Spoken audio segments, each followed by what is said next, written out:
Hello sir, నమస్తే. నమస్తే. Sir, నీ పెయిన్స్ గురించి మాట్లాడుకుందాం. జనరల్‌గా ఈ నీ పెయిన్స్‌లో కూడా రకాలు చూస్తున్నాం.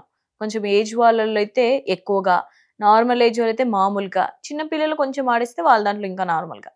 సో, ఏజ్‌ని బట్టి నీ పెయిన్స్ అనేది వస్తున్నాయి ఈ మధ్య కాలంలో. సో, ఎలా తగ్గించుకోవాలి అంటారు? హోమ్ రెమెడీస్ ఏమున్నాయి? ఓకే. ఈ నీ పెయిన్స్‌కి 1,00,000 కారణాలమ్మా.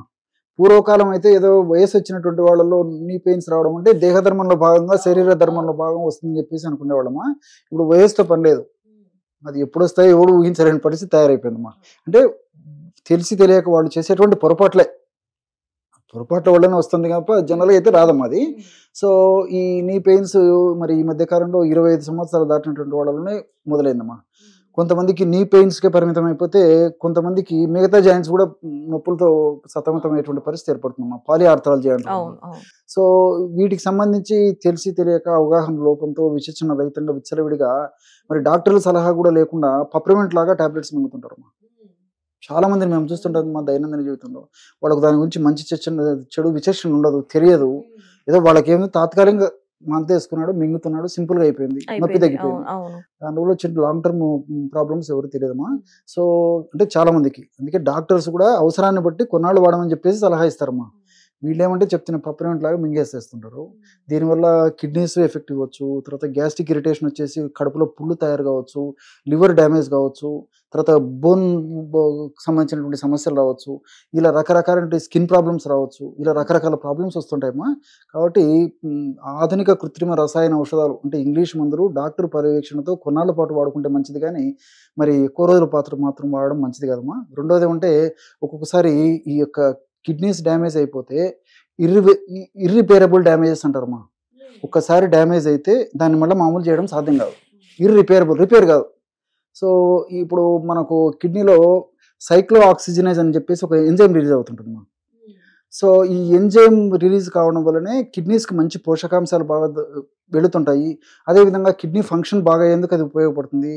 వ్యర్థ పదార్థాలను బాగా పద్ధతి ప్రకారం విసర్జించేందుకు, ఫిల్టరేషన్ మెకానిజం కరెక్ట్ చేసేందుకు ఇది ఉపయోగపడుతుంది. నీటి సమతుల్యతను కాపాడేందుకు సైక్లో ఆక్సిజనేజ్ అనేటువంటి ఎంజైమ్ ఉపయోగపడుతుంది. ఇలాంటి మంచి మంచి కార్యక్రమాలు ఈ సైక్లో ఆక్సిజనేజ్ ఎంజైమ్ చేస్తూ ఉంటుంది కదా.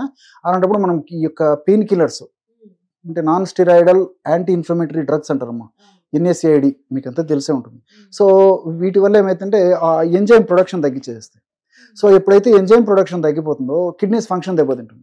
ఒకసారి ఆ ఫంక్షన్ తింటే ఇర్రిపేరబుల్, దాన్ని వీ కెనాట్ బ్రింగ్ బ్యాక్.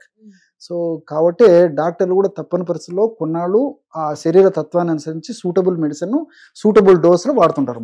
ఇప్పుడు ఏజ్ వాళ్ళ దాంట్లో ఎలాగో వచ్చే పెయిన్స్ కి మళ్ళీ మెడిసిన్స్ వేసి సర్జరీ చేపించి అవన్నీ చేస్తారు. ఎలాగో ఆ ఏజ్ లో వస్తాయి కదా సార్, అవన్నీ చేయాల్సిన అవసరం ఏమైనా ఉంటుందా? అలా వదిలేయాలా?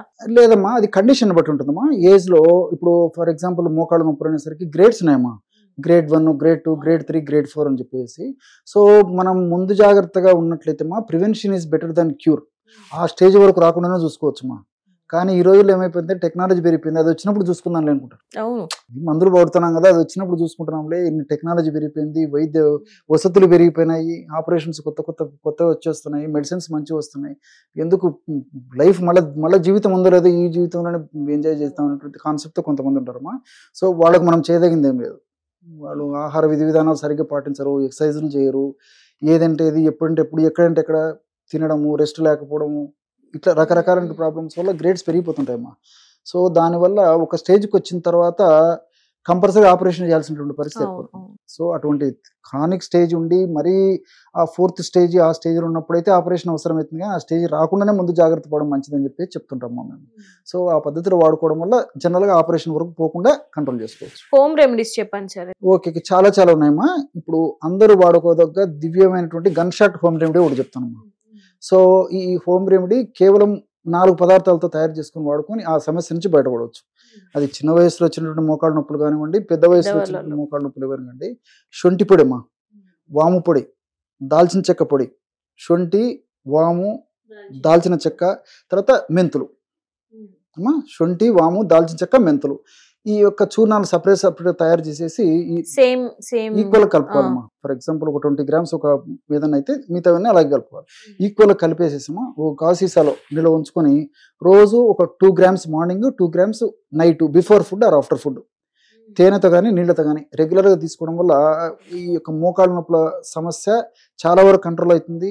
దీనివల్ల సైడ్ ఎఫెక్ట్స్ ఉండవు, అన్ని సైడ్ బెనిఫిట్స్ ఉంటాయి. కాబట్టి దీర్ఘకాలం పాటు వాడినప్పటికీ ఎలాంటి ఇబ్బందులు ఉండవమ్మా.